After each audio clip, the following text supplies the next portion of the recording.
Good morning, सभी को नमस्कार, राम राम। हम यहाँ पे अच्छे हैं और आशा करते हैं आप सब भी अच्छे होंगे, स्वस्थ होंगे, सकुशल होंगे। आज तारीख हो गई है 7 दिसंबर, यानी लास्ट मंथ के 7 दिन जाने वाले हैं। शुरुआत करते हैं आज की ताज़ा खबरों के साथ। और इसमें शुरुआती यानी पहली खबर एक अच्छी खबर है, अंदरूनी खबर है जो हर किसी को जाननी चाहिए, जिससे हमारी निजता जो है वो खतरे में है। जो कंपनियां हैं, टेलीकॉम कंपनियां, वो ये चाहती हैं कि हम कुछ ऐसा एंड्रॉयड जो फ़ोन है उसमें ऐसा सिस्टम करें कि उनकी लोकेशन हमारे पास एनी टाइम रहे। ये वो नियम लगाना चाहते हैं, लेकिन सरकार ये कहती है कि इससे तो निजता खतरे में आ जाएगी। हम भी ये चाहते हैं, ये नहीं होना चाहिए। अगर ऐसा हुआ तो फिर सेना का, न्यायपालिका का, पत्रकारों का, इनका क्या होगा, जांच एजेंसियों का। अगर इनकी लोकेशन भी ऐसी रही तो इनका फिर क्या होगा? कौन सा इनके पास पर्सनल कुछ बचेगा?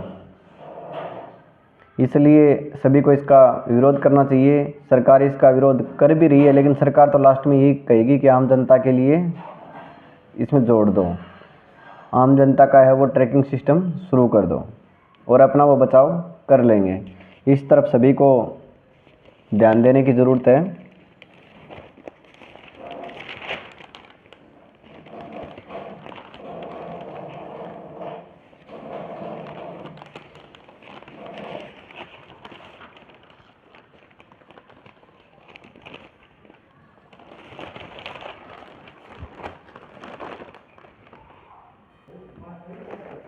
अगली खबर की तरफ हम देखें कि अपने फ़ोन की ट्रैकिंग से बचने के लिए हमें 5 सावधानियां बरतनी चाहिए कि हमारा फ़ोन ट्रैकिंग हो रहा है कि नहीं।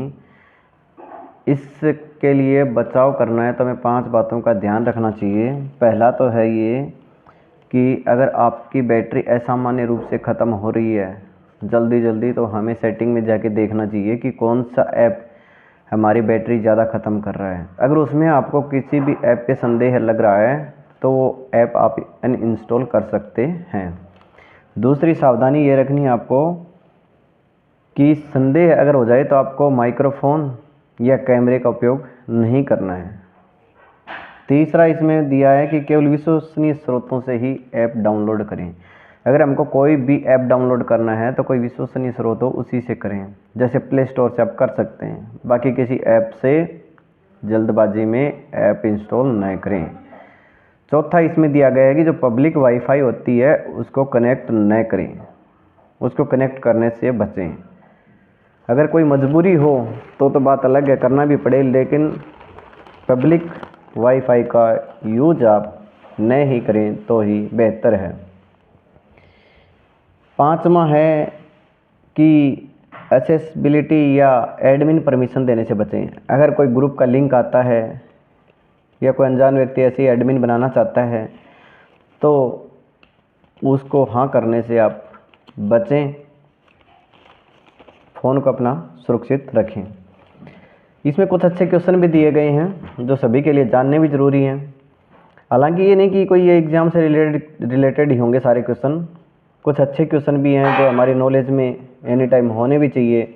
जैसे इसमें पहला ही क्वेश्चन हमें दे दिया गया है कि रामायण के अनुसार राजा भरत थे, वो किसके अवतार थे? वो विष्णु के सुदर्शन चक्र के अवतार थे। यानी राजा भरत विष्णु के सुदर्शन चक्र के अवतार थे। दूसरा क्वेश्चन दिया गया कि राजगढ़ किला किस राज्य में स्थित है? वैसे तो राजगढ़ बहुत हैं, राजस्थान में भी है, एमपी में भी है, झारखंड में भी है, महाराष्ट्र में भी है, लगभग जगह आपको मिल जाएगा। लेकिन जो राजगढ़ का किला जो प्रसिद्ध हुआ था वो महाराष्ट्र के पुणे में है। तीसरा क्वेश्चन दिया गया है कि प्रसिद्ध पुस्तक मानसरोवर किस भारतीय लेखक द्वारा लिखी गई है? ये बहुत पुरानी पुस्तक है, एग्जाम में भी कई बार पूछी जा चुकी है, केबीसी में भी इस पे क्वेश्चन बन चुके हैं। तो यही पुस्तक थी कि प्रसिद्ध पुस्तक मानसरोवर किस भारतीय लेखक द्वारा लिखी गई है। ये पुस्तक एक प्रसिद्ध हमारे लेखक हुए मुंशी प्रेमचंद जी, उनके द्वारा लिखी गई है। अगला क्वेश्चन बनता है, नेल्सन मंडेला किस देश के राष्ट्रपति थे? दक्षिणी अफ्रीका। खून के अध्ययन को क्या कहा जाता है? मतलब जो ब्लड से संबंधित जो हमारा अध्ययन होता है उसको क्या कहा जाता है? हेमेटोलॉजी कहा जाता है।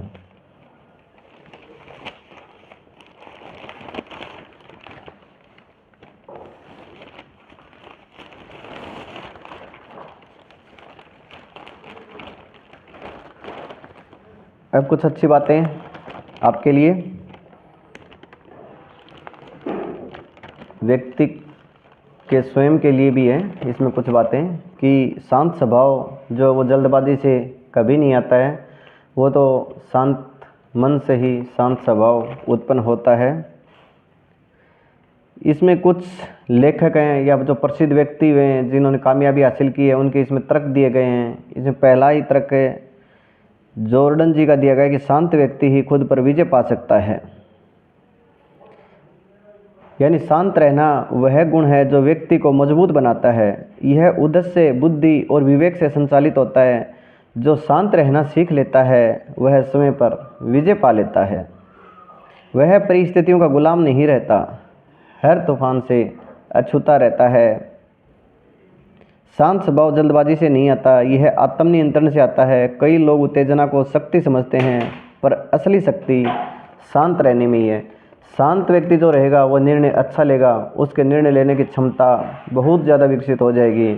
और जो जल्दबाजी करेगा वो व्यक्ति क्रोधित भी रहेगा और उसको सच्चाई हजम करने की जो क्षमता होती है वो भी उसमें कम मिलेगी। दूसरा जो दिया गया है वो मेलफोर्ड का तर्क दिया गया है कि सफलता का विचार करेंगे तो अवसर दिखने लगेंगे। अगर हमारे मन में सफल होने की इच्छा रहेगी तो हमें विजय प्राप्त करने की कहीं ना कहीं थोड़ी बहुत संभावना भी नज़र आएगी। अगर हम पहले हार मान लेंगे तो उसमें भी हमको वही जो उसके नेगेटिव पॉइंट होंगे वो ही दिखाई देंगे। आपका हर विचार एक शक्ति है। ज़्यादातर लोग समझ नहीं पाते कि वे उसी वातावरण में रहते हैं जिसे उनके अपने विचार बनाते हैं। सकारात्मक विचार जीवन को ऊपर उठाते हैं। इंसान वही बनता है जिस बारे में वह सोचता है। इनका कहने का मतलब है कि व्यक्ति वही बनेगा जो विचार उसके मन में बार बार आएंगे, उसे अंदर से उत्तेजित करेंगे। साहस के विचार करेंगे तो साहस आएगा, सफलता के विचार करेंगे तो अवसर दिखने लगेंगे। मन आपका मौन साथी है, इसे समझदारी से गढ़ें, यह आपके जीवन को गढ़ देगा, यानी जीवन को बना देगा। तीसरा तर्क इसमें दिया गया है स्माइल्स का। उन्होंने बोला कि दुनिया प्रतिभा देखती है, चरित्र प्रतिभा से बड़ा होता है। उनका सीधा सा तर्क है कि दुनिया है वो आपको नहीं देखती, वो आपके अंदर जो प्रतिभा छुपी होती है उसी को देखती है। चरित्र जो है वो प्रतिभा से बड़ा होता है, यानी व्यक्ति का चरित्र अच्छा होना चाहिए। चरित्र एक क्षण में नहीं बनता, यानी एक पल में कोई चरित्र नहीं बनता है। ये बार बार सही चुनाव करने, रोज़ की अच्छी आदतों और कठिन परिस्थितियों में भी सही काम करने से बनता है। दुनिया प्रतिभा की सराहना करती है पर चरित्र प्रतिभा से बड़ा होता है। जब प्रतिभा साथ न दे तो चरित्र व्यक्ति को संभालता है। यानी किसी पॉइंट पे अगर प्रतिभा हमारा साथ नहीं देती है तो जो चरित्र है वो भी हमें संभालेगा। जहाँ चरित्र काम नहीं आएगा वहाँ वो प्रतिभा हमारा साथ देगी। मजबूत चरित्र ईमानदारी, धैर्य, विनम्रता और जिम्मेदारी पर बनता है। चरित्र वाला व्यक्ति कठिनाइयों में भी टिका रहता है। विलियम जॉर्ज जॉर्डन ने कहा कि आत्म नियंत्रण शक्ति की सर्वोच्च अभिव्यक्ति है। दुनिया से लड़ना आसान है पर खुद पर विजय पाना बहुत कठिन है। उनका सीधा सा तर्क था कि दुनिया से लड़ना तो बहुत आसान है, लेकिन खुद के विचारों या खुद के व्यवहार पर विजय पाना बहुत मुश्किल है। जो इंसान अपनी इच्छाओं को नियंत्रित करता है, क्रोध को रोकता है और अपनी ऊर्जा के उद्देश्य के साथ चलता है, वह उससे कहीं अधिक हासिल करता है जो भावनाओं के वश में रहता है। हम उन लोगों की प्रशंसा करते हैं जो उकसाए जाने पर भी शांत रहते हैं। मतलब उकसाने वाले इस संसार में बहुत ज़्यादा हैं। तो वो कहते हैं कि हम उस व्यक्ति की प्रशंसा करते हैं जो लोगों के उकसाए जाने पर भी शांत रहता है। अपमान का जवाब गरिमा से देते हैं और जल्दबाजी की जगह धैर्य चुनते हैं। ये कमज़ोर नहीं, सबसे मजबूत लोग होते हैं।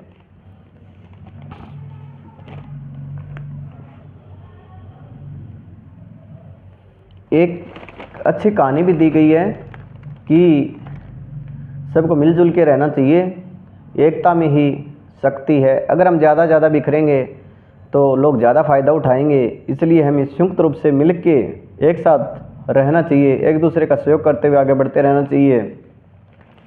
एक कहानी भी दी गई है कि एक बूढ़े किसान थे बेचारे, वो ज़्यादा ही बूढ़े हो गए थे, काम करने के लायक नहीं रहे। उनके 5 बेटे थे, पांचों बेटे आपस में झगड़ते रहते थे। हालांकि ये स्टोरी मैं आपको बताऊं तो ये स्टोरी बहुत पुरानी है, लेकिन आजकल ये स्टोरी बंद हो गई, लोगों ने ध्यान देना भी इस तरफ कम कर दिया। तो फिर से उसी पॉइंट पे आता हूं कि वो पांचों लड़के उसके बहुत झगड़ते थे। बूढ़े के समझ में नहीं आया कि क्या किया जाए। उन्होंने बच्चों को एक दिन पास बुलाया, अपने पास बैठाया और समझाया, लेकिन वो नहीं माने। लास्ट में उन्होंने बोला कि जाओ खेत से एक लकड़ी का बंडल लेके आओ। वो पांचों गए, खेत से एक लकड़ी का बंडल ले आए और बोले, ले आए पापा हम तो, क्या करना है इसका। उन्होंने बोला, इन पूरे बंडल को आपको तोड़ना है। लड़कों ने बंडल खोला, एक एक करके सारी लकड़ियां तोड़ दी और हंसी खुशी से हंसने लगे। पापा को बोला, पापा तोड़ दिया हमने तो अपना काम कर दिया। बोला, बेटा एक बार फिर जाओ खेत में और एक बंडल और लेके आओ। वो राजी राजी गए, वापिस एक बंडल ले आए। बोले, पापा ले आए, अब इसको तोड़ दें। बोले, नहीं नहीं, रुको रुको रुको, इस अब की बार बंडल को खोलना नहीं है, पूरे बंडल को ही एक साथ तोड़ना है आपको। पांचों लड़कों ने खूब मेहनत की, लेकिन वो बंडल नहीं टूटा। लड़के थक गए, पसीना पसीना हो गए। बोले, पापा ये बंडल तो हमसे नहीं टूट रहा है, अब क्या करें। पापा ने समझाया, बेटा संगठन में ही शक्ति है, अगर आप सब ऐसे ही एक साथ रहोगे तो आपको कोई तोड़ नहीं पाएगा, कोई नुकसान नहीं पहुंचा पाएगा। और ऐसे ही एक एक बिखर गए तो हर कोई आपको तोड़ देगा। और ये आपने खुद ने साबित भी कर दिया, एक एक लकड़ी तो आपने तोड़ दी, लेकिन जब बंडल इकट्ठा है तो आपसे वो टूट नहीं रहा है। तो यही कहानी है कि सब मिलजुल के रहें, यही हमें इससे सीख भी मिलती है। अगली खबर खेल जगत से है। अभी जो वनडे श्रृंखला चल रही थी भारत और दक्षिण अफ्रीका के बीच, उसमें भारत ने 2-1 से श्रृंखला पे कब्जा कर लिया।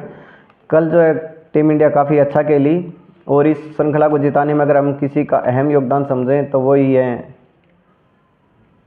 फिलहाल टीम इंडिया के, हम कहें कि महानतम खिलाड़ी विराट कोहली, उनकी जीत में अहम भूमिका रही।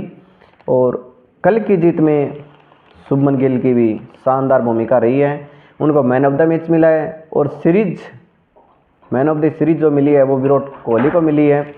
उन्होंने लगातार 2 शतक लगाए हैं और कल भी हालांकि वो लगा सकते थे, अच्छा खेल रहे थे, शतक भी लगाते, लेकिन उससे पहले ही टीम इंडिया ने लक्ष्य हासिल कर लिया।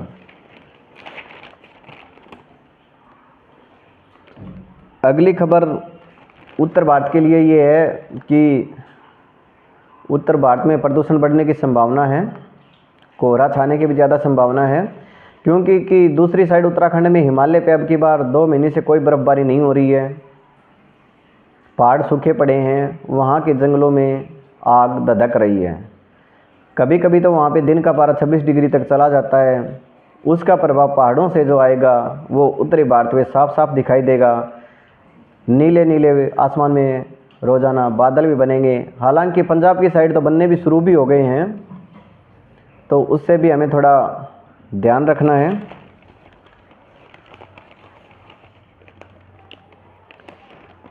अगली खबर हेल्थ को लेके है कि जो अपनी भारत सरकार है वो कोई आयुष्मान योजना चला रही है, कोई चिरंजीवी योजना चला रही है, लेकिन फिर भी उसका बोझ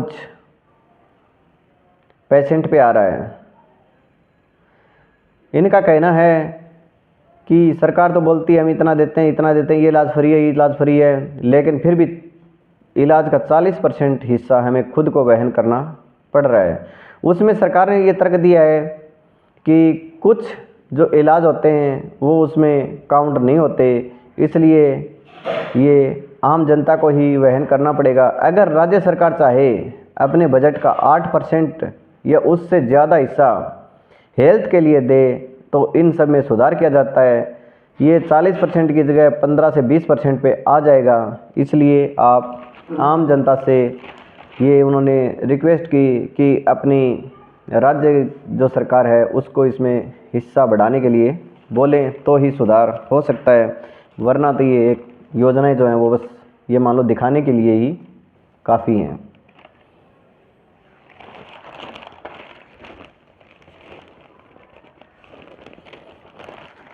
आज की मुख्य खबरें यही थी। सभी अच्छे से इन पे ध्यान दें, अच्छे से सुने, अच्छे से देखें।